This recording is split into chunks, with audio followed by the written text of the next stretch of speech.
C'est à bord d'une moto que nous entamons notre périple dans quelques villages de Kousséri, chef-lieu du département du Logon-Léchari.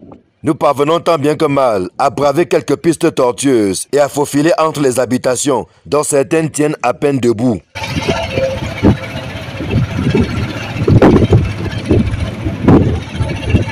Première escale, le village Gorée, qui signifie île en arabe.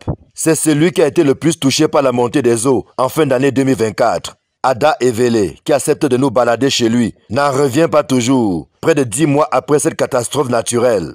Ici, là, tout ça, ici, là, il y avait 4 chambres là, ici. L'eau a envahi tout. Et c'est comme ça que je me suis battu. Et j'ai fait au moins ces 2 chambres là. La partie où vous voyez un peu blanc là, ça c'est le niveau de l'eau. L'eau là c'est ici. Dans la chambre à l'intérieur, l'eau là c'est ici jusqu'aux hanches.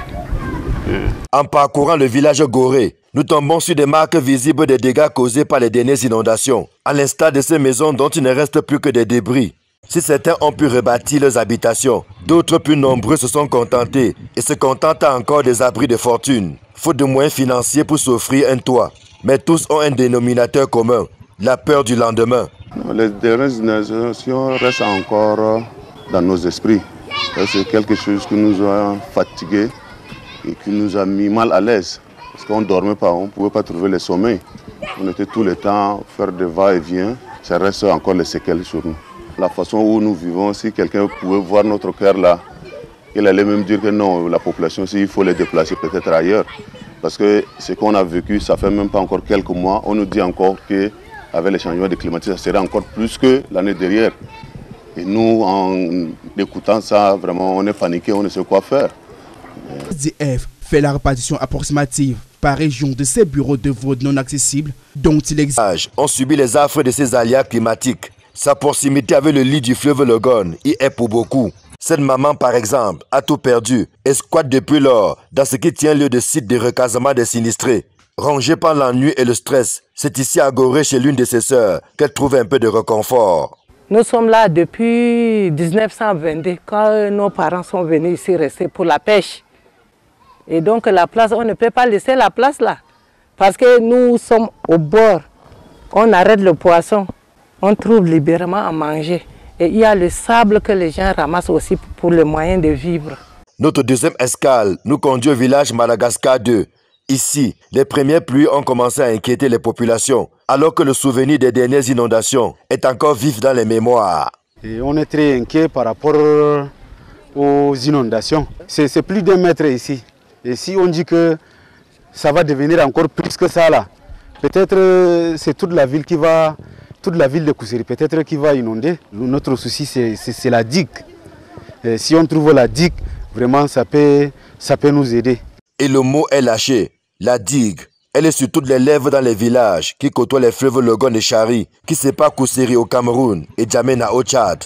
Après avoir vécu le chaos et souffert le martyre pendant de nombreuses années, le gouvernement tchadien a fini par ériger une digue de protection pour mettre ses populations à l'abri. Côté camerounais, on en est encore au stade des annonces pompeuses.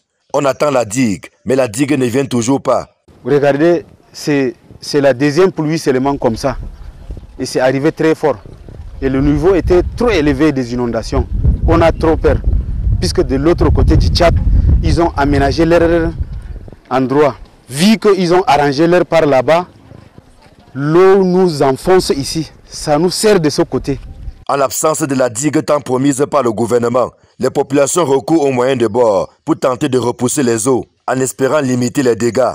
Ainsi, des sacs remplis de sable sont disposés ça et là, mais ce dispositif s'avère inefficace, notamment lorsque l'eau monte à 1 mètre, voire plus à certains endroits. Tout ça là, c'est ce qu'on a fait pour peut-être protéger les chambres, mais ça n'a pas arrangé. Venez un peu par derrière, là, vous allez voir comment on a fait pour qu'on se débarrasse, mais ça n'a pas tenu. Regardez ça, tout ça là, on a fait tout, mais ça n'a rien sauvé, jusqu'à là. L'une des difficultés, pas des moindres, dans les villages inondés, est l'accès à l'eau potable.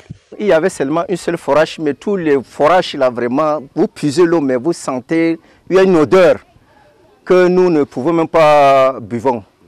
C'est pour cela donc il y a certains qui s'efforcent à aller puiser l'eau qui est mauvaise et des fois là, ça cause même la diarrhée. Donc c'est ça notre grand problème.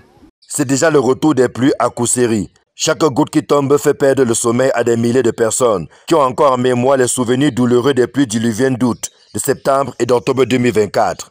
La descente dans cette zone sinistrée de plusieurs membres du gouvernement avait suscité un réel espoir auprès des populations.